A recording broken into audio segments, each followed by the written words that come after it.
And then we have -2 times -3. There's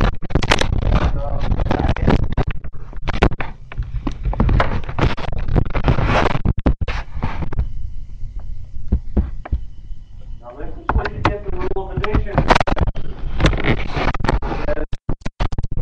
Been taught, and what you say is 2 negatives make a. That's only when you're doing what? Multiplying.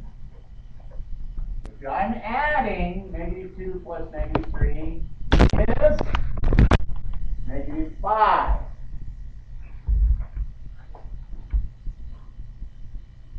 So I don't like that rule. Unless you have 2 negatives.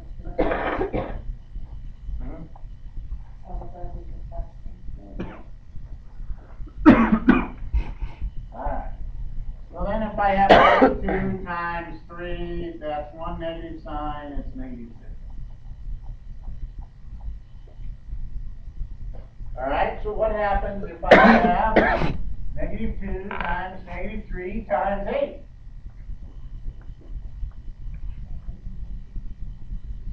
Okay, you should do -2 times -3, which is +6 times +8, and write that as plus 48. Which I didn't put the positive down there.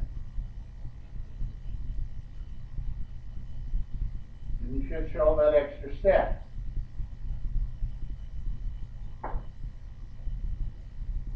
Now I never worry about that. In fact, when I'm multiplying and dividing, I don't worry about the signs to the very end. And this is my rule. When multiplying and or dividing, if you have an odd number of negative signs, the answer is negative.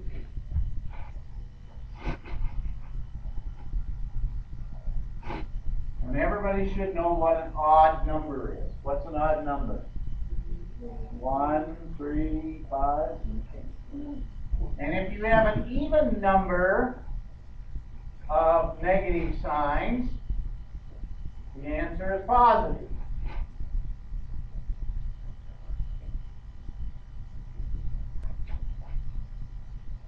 And that's all I do. When I am multiplying and dividing, I totally ignore the signs.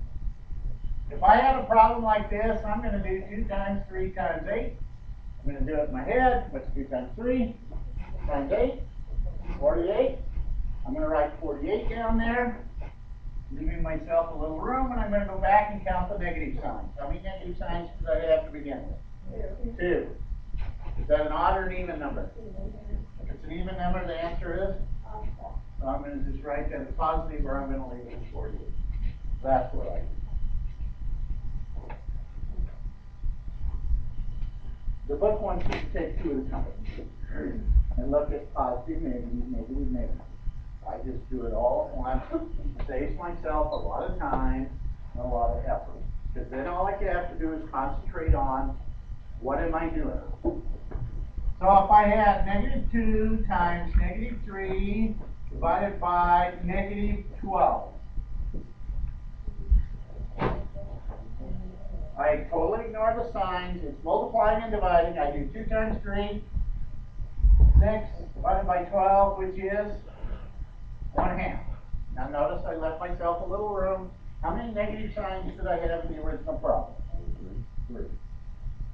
That means the answer is. Now think of it this way. What is -2 times -3? +6 divided by -12. And by the way, I reduced the 6/12 to 1/2, which you should see by now. And what's a positive divided by negative? Okay. So every time you have 2 negatives, when you're multiplying and dividing, it's positive. And if you have another negative, it's negative. If you have another negative, it's positive. So on and so forth.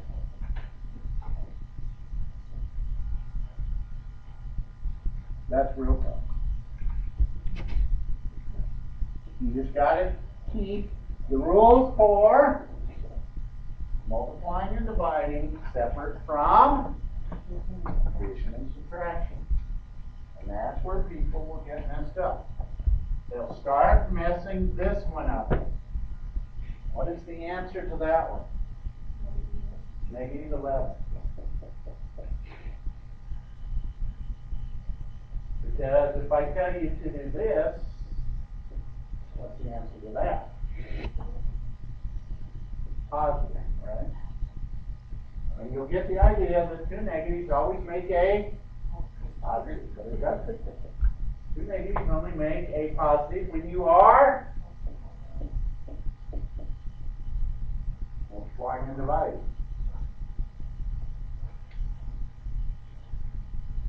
Which my rule kind of leaves myself free, because if I had -1/2, let's say, times -3/5.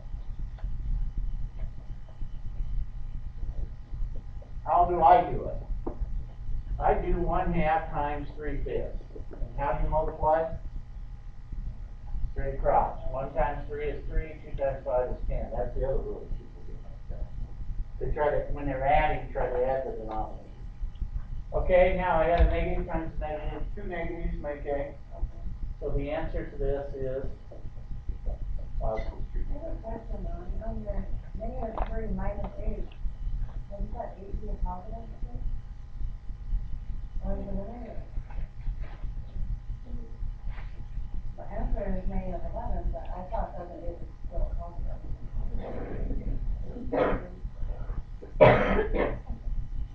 What did you do with that? Ah. Okay.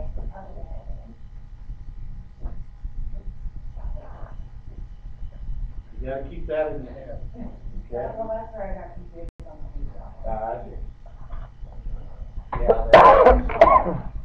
Just, once you learn all the little itty bitty rules of math, then math becomes fairly easy. Just Yeah, what if you have just like that 1/2 times -3/5? You Okay. also have like times like negative or positive number. How would you do that? All right, so let's say that I had positive one here. If you know what I'm saying, is like you have -1/2 times -3/5 times like -1. Okay, the first thing that I do is do this. This is a fraction, this is a fraction, this isn't a fraction, so it becomes a fraction. Now, I probably do that in my head, but just to make sure I know that I have all fractions. Now, when you're multiplying three numbers, what is it? How do you multiply? Well, if you want to do 2 at a time, that's fine. The order of operations say do left to right. You can never go wrong by following the order of operations. You can do those. I'm telling you to save time. If it's 2 times 3 times 8, you can do it all at once, left to right in your head. So when you're multiplying fractions, what do? 1 times 3 times 3. It's straight across. 2 times 5 times 1. How many negative signs do I have? So the answer is, just at this point in time, you should be trying to save some time and be more efficient. Instead of having just this to do, negative times a negative is positive 3/10. Times 3/1 is 9/10. And notice that it's still the same answer. Now, going back to fractions again.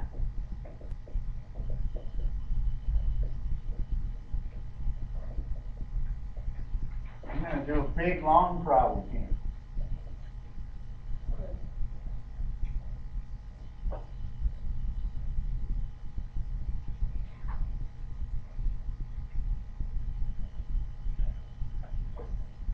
When you have a fraction bar, what does it mean? Divide. When you divide, it's got to be a single thing divided by a single thing. Is this a single thing yet? No, so you have to do that first.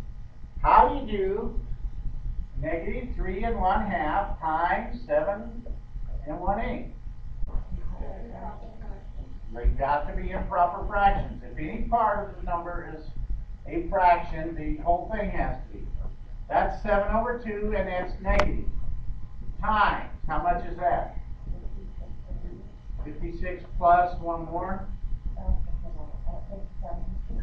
and it's negative. And a negative times a negative is going to be positive. Now, how do you multiply that? Straight across. So you have to do 57 times 7. That's 49, 35, 399 over. And here we go again. What are the rules? If I was adding them, I'd have to have a common denominator, and then I'd leave the denominator.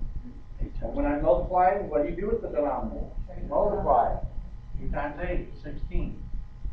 So right now you have 399/16 divided by 1 3/4. Now how do I do that? Okay, so I have 399/16 divided by 7/4. How do you divide fractions? Copy, dot, flip. So you got to copy, dot, flip what you're dividing by. What is the flip of 7/4? 4/7. Now I know you people like to multiply straight across and then reduce. I'm telling you, for your own benefit, from now on you should get into the habit of reducing first. You have a factor of 4 there that will reduce it with a factor of 4 there. Because this is 4 times 4. So one of these 4's will cancel. So what do you have left? 399 times 1, 4 times 7. And that would be the answer to that big problem. Now, is it positive or negative? If I'm not sure, I go back and look at the number of negative signs. In the problem, there were 2. So the answer is positive. So that's your answer right there. So that big ones are on the problem. I don't know. I didn't check 7 into 399. Does it go? Does it go? Oh. He says 7 goes into 399 also. So I guess I should reduce this more. I didn't check that. I just seen that. I was trying to get a problem with it. It goes 5, 35, 49. Ah! So I got to take that to 1, and I got to take that to 57. So I guess my answer is 57/4. Glad you got that.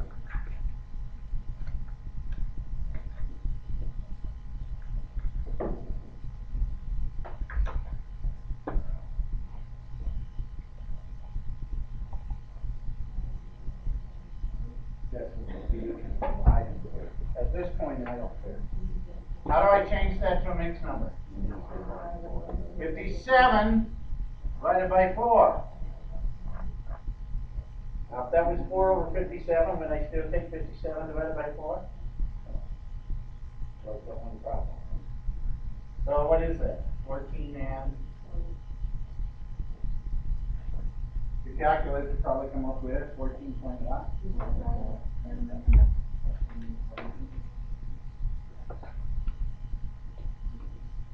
All right. Multiplying and dividing. How to divide?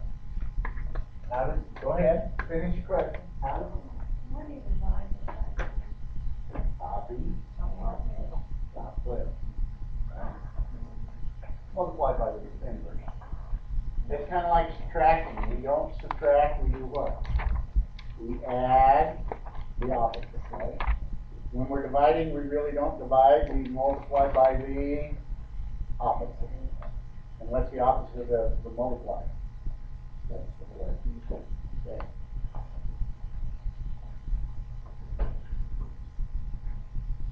Kind of like this. If I divide by something by 2, that's the the same as multiplying by a half.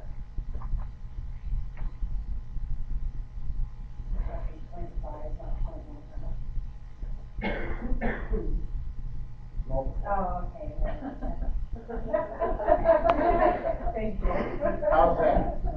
That's not a decimal point.